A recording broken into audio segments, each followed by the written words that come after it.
So what do you think lasts longer, the power of a king or the power of a song?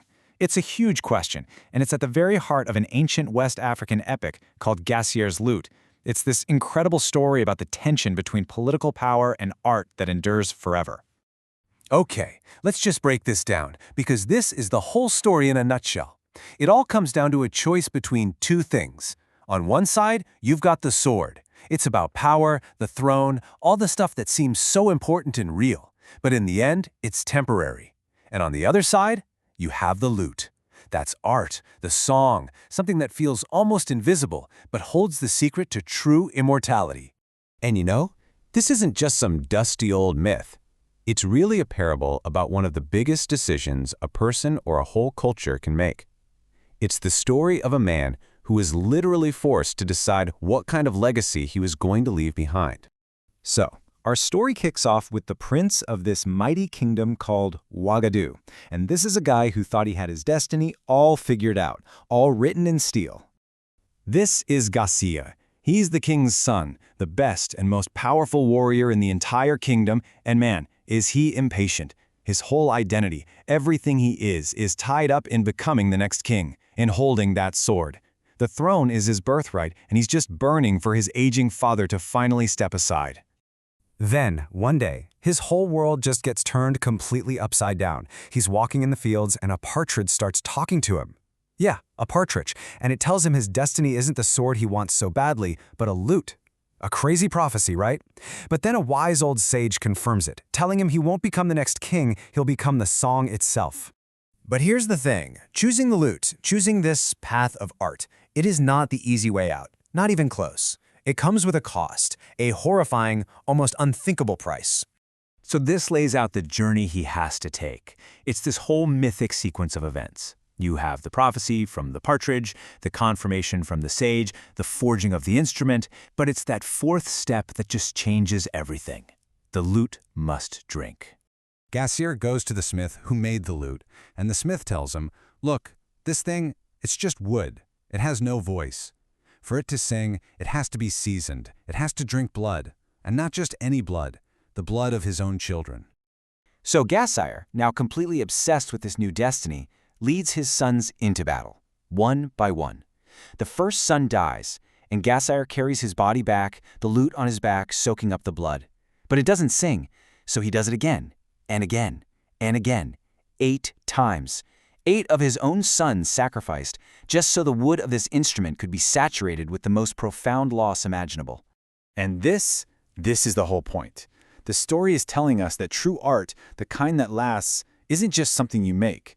It's something you pay for. The sacrifice is the meaning.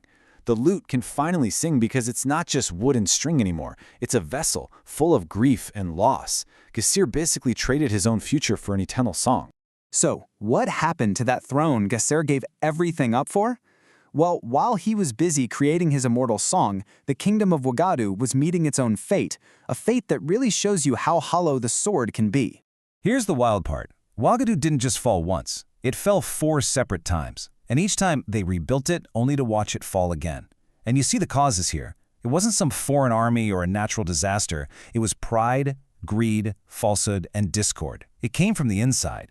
And this gets right to the core weakness of political power, doesn't it? A sword can guard the city gate, sure, but it can't protect you from the things that really destroy a nation. The pride, the greed, the lies, the infighting, the stuff that just rots the whole thing from the inside out. I mean, this quote from the tradition just sums it all up perfectly.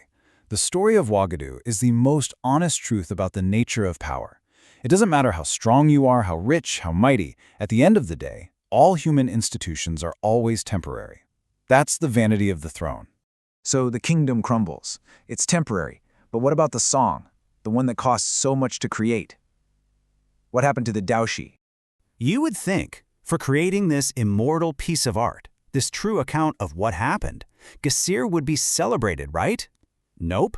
He was driven out. The kingdom he gave up everything for literally cast him out into the desert. But while the man was exiled and the throne turned to dust, the song he made, the Dausi, it survived. It outlasted the king, the kingdom, and even its own creator. So how? How did it survive? Through the griot. In West African tradition, the griot is everything. They're the oral historian, the storyteller, a living library. They are the keepers of the song, the memory of the people. They are, basically, the lute in human form. This is why the Dausi is so powerful. It's not a dusty old book in an archive somewhere. It's a living, breathing tradition, passed from the mouth of one griot to the next. You can't burn that down. You can't conquer it, because it lives in people. Okay, so what does this incredible ancient story, this choice between the lute and the throne, have to teach us right now, today? Well, it boils down to this. The throne's legacy is about commanding land, getting your name in the history books, and guarding against outside enemies. But it always falls to its own inner weakness. The song's legacy? That's about preserving who we are, our stories. It's carried by people, it survives destruction, and maybe most importantly, it's what guides us when it's time to rebuild. And that's the thing. This isn't just a story about the past. The epic itself says that Wagadu is still being rebuilt. Our institutions are always in this cycle of falling and rising. But through all of that, the Dausi, the song of our deepest human experiences, is still being sung. Culture lasts. Which leaves all of us with this one last thought. The lute, in all its forms, is still singing all around us. So the question this ancient epic asks us is this. In our own lives, with our own communities, what are we building with the permanence of a song? What are we creating that's going to outlast our own temporary thrones?